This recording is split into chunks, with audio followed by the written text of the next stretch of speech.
പുതിയൊരു തുടക്കമാകട്ടെ. ഞാൻ പറയുന്നത് മോനെ കേൾക്കൂല. ആര് ജയിച്ചാലും നല്ലൊരു തുടക്കമാകട്ടെ എന്ന് തന്നെ നമുക്ക് പ്രതീക്ഷിക്കാം. കാരണം എന്തായാലും അമ്മ സംഘടന ഈ പറയുന്നില്ലേ, ഇപ്പൊ ഏകദേശം 300 പേരോളം വന്ന് വോട്ട് ചെയ്തിട്ടുണ്ട്. സംഘടന എന്തായാലും നല്ല രീതിയിൽ തന്നെ മുന്നോട്ട് പോകും. അംഗങ്ങളുടെ കാര്യങ്ങളൊക്കെ പുതിയ ആൾക്കാർ ഗംഭീരമായിട്ട് നോക്കും. പിന്നെ ഞങ്ങൾക്കുള്ളിൽ നടന്ന കുറെ ദുഃഖകരമായ കുറെ വിഴപ്പലക്കളൊക്കെ ഉണ്ട്. അതിനെക്കുറിച്ച് ഞാൻ ഈ അവസരത്തിൽ പറയാൻ ആഗ്രഹിക്കുന്നില്ല. അത് ഞാൻ പറയേണ്ടത് അവിടെ ജനറൽ ബോഡിയിലാണ്. അത് ഞാനപ്പോൾ പറയാം. വീണ്ടും നിന്നുപോയൊരു സംഭവം വീണ്ടും നമ്മൾ കുത്തിപ്പോക്കേണ്ട ആവശ്യമില്ല. അതുകൊണ്ടാണ് ഞാൻ നിങ്ങളെല്ലാവരും വിളിച്ചിട്ടും നിശബ്ദമായി നിന്നതൊന്നും പറയാനില്ലാത്തതുകൊണ്ടല്ല. പക്ഷെ പറഞ്ഞ് വീണ്ടും പ്രശ്നമാക്കണ്ടല്ലോ എന്ന് വിചാരിച്ചില്ല. വേറെ എന്തെങ്കിലും ചോദിക്കാനുണ്ടോ?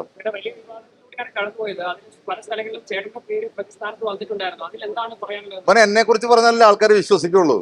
വേറെ ആരെങ്കിലും കുറിച്ച് പറഞ്ഞാൽ വിശ്വസിക്കുമോ? എന്നെ എല്ലാത്തിലും പറയാമല്ലോ. ഇപ്പൊ ശ്വേത എൻ്റെ ഏറ്റവും അടുത്ത സുഹൃത്താണ്. ശ്വേതയ്ക്കെതിരെ പോലും എനിക്കെതിരെ ആൾക്കാർ പ്രചാരണം അഴിച്ചു വിട്ടു. അത് ശ്വേതയ്ക്കും അറിയാം, എനിക്കും അറിയാം. അപ്പൊ എന്നെ കുറിച്ച് പറഞ്ഞാൽ ആൾക്കാർക്ക് വിശ്വസിക്കാം എന്നുള്ളത് കൊണ്ടാണ് പറയുന്നത്. വേറെ ആരെ കൊണ്ട് പറഞ്ഞാൽ വിശ്വസിക്കില്ല. അതുകൊണ്ടാണ്. അതെല്ലാം കണ്ടുപിടിക്കട്ടെ.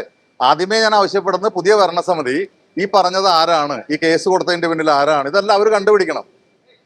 അതിന്റെ പിന്നിൽ എന്തെങ്കിലും ഒരു അംശം ഞാൻ ഉണ്ടെങ്കിൽ ഞാൻ ഈ അഭിനയം നിർത്തിപ്പോവും. സംഘടന എന്നല്ല, അഭിനയം നിർത്തിപ്പോവും. ഞാൻ ശ്വേതയോട് പറഞ്ഞു, ശ്വേത ഞാൻ എത്രയോ വർഷമായിട്ടുള്ള പരിചയമുള്ളതാണ്, ശ്വേതയ്ക്ക് അറിയാമല്ലോ.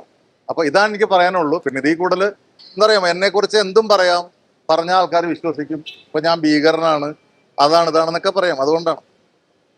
വേറെ എന്തെങ്കിലും ഉണ്ടോ? 100%. കാരണം നമ്മൾ ഇതുകൊണ്ട് പോകുന്നുണ്ടല്ലോ. കാരണം കൊണ്ടമാനം വയസ്സായ ആൾക്കാരുണ്ട്, പ്രായമുള്ള അസുഖം ബാധിച്ചവരുണ്ട്. ഇപ്പൊ ഇവിടെ കണ്ടപ്പോൾ എല്ലാവരും അതാണ് ചോദിക്കുന്നത്. അതിനൊന്നും ഒരു കുറവ് വരാതെ മുന്നോട്ട് പോട്ടെ എന്നുള്ളതാണ് നമ്മുടെ പ്രാർത്ഥന. അമ്മ സ്ട്രോങ് ആണ്, അമ്മയ്ക്കൊപ്പം നമ്മൾ എപ്പോഴും ഉണ്ടാവും. അല്ല, അഭിപ്രായ വ്യത്യാസങ്ങളെല്ലാം അകത്ത് പറയേണ്ടതല്ലേ. അപ്പോൾ ഈ അമ്മ പോലുള്ള സംഘടന ആയതുകൊണ്ടാണല്ലോ നിങ്ങൾ ഇത്ര വലിയ താല്പര്യം എടുക്കുന്നത്. കാരണം ഇതിപ്പോ സാധാരണ വേറൊരു 500 പേരുള്ളൂ, ഇതിനകത്ത് 506 പേരുള്ളൂ. ഇവിടെ 10, 2000, 3000 പേരുള്ള ക്ലബിൽ ഒരു പ്രശ്നമില്ല. ഇതിപ്പോ ഞങ്ങൾ ഈ പറഞ്ഞുള്ള ആർട്ടിസ്റ്റുകളായതുകൊണ്ടും അത് കേൾക്കാനും കാണാനും ഈ പ്രേക്ഷകർക്ക് താല്പര്യമുള്ളതുകൊണ്ടുമാണ്. അത് നല്ല കാര്യമല്ലേ? അതൊക്കെ വേണം, അങ്ങനെ വരണം. അപ്പൊ കുറച്ച് ജനാധിപത്യം കൂടുതലായി. പണ്ടൊക്കെ നമ്മുടെയൊക്കെ എന്റെയൊക്കെ തുടക്ക സമയത്ത് എവിടെ ഇലക്ഷൻ നടക്കണമെന്ന് പോലും അറിയില്ലായിരുന്നു. ഇലക്ഷൻ എന്ന് പറഞ്ഞ സാധനമില്ല, നോമിനേഷൻ പേപ്പർ എവിടെയാന്ന് പോലും അറിയില്ലായിരുന്നു. അപ്പൊ ജനാധിപത്യം കൂടുതലായി. നിങ്ങൾക്ക് തോന്നുന്നില്ലേ? അങ്ങനെ ജനാധിപത്യം കൂടുതലാവണം. അല്ല, ഞാനത് ഇവിടെ പറയേണ്ട കാര്യമല്ല. അത് ഞാൻ അവിടെ ജനറൽ ബോഡിയിലുള്ളിൽ പറയേണ്ട കാര്യമാണ്. അതിനുള്ള സമയം വരട്ടെ. എന്തായാലും ഭരണം മുന്നോട്ട് പോട്ടെ, നന്നായിട്ട് വരട്ടെ. ആര് ജയിച്ചാലും നമ്മൾ അവരുടെ കൂടെയാണ്. വരട്ടെ. പിന്നെ അല്ല, അത് വരട്ടെ, അവര് വരണമല്ലോ. അപ്പൊ സ്ത്രീകൾ വരണം. എന്താ, സ്ത്രീകൾ മോശമൊന്നുമല്ലല്ലോ, വരട്ടെ.